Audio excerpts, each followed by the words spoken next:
Could you do us the big favor of just explaining to us what is this Maharlika Sovereign Fund? What is a sovereign fund?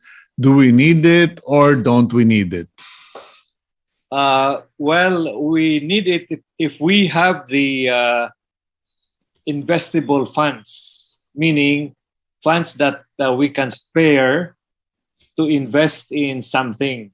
Mm-hmm. And for example, Norway, they have the North Sea oil, and Singapore has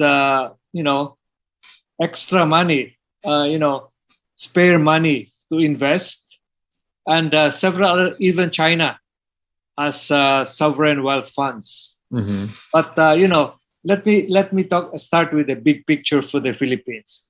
The Philippines has really fallen to the bottom of the ASEAN countries.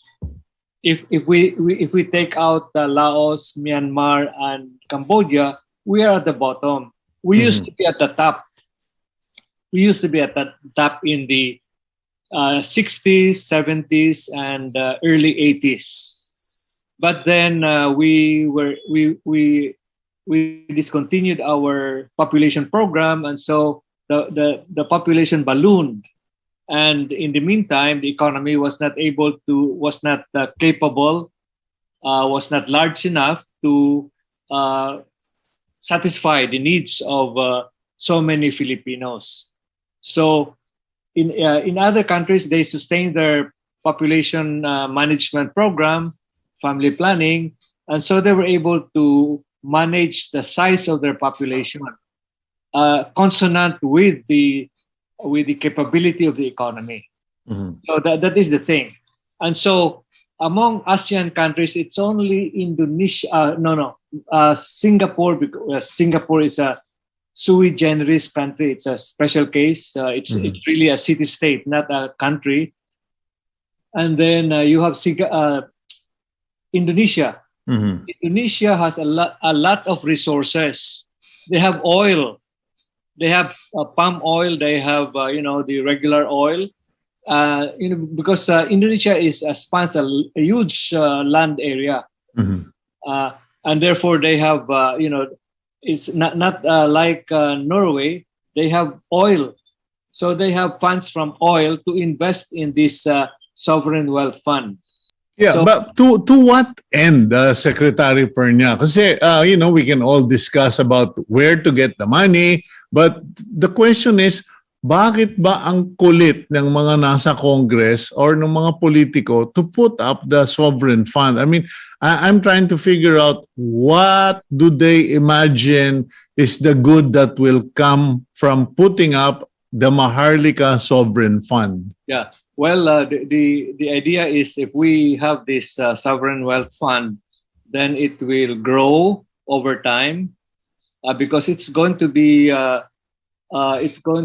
invested in several global funds, and it will grow. Like for example, Norway, they were able to rake in about more than 1 trillion Norwegian dollars at one time. But then during the COVID-19, I think in 2022, this year, they lost about 173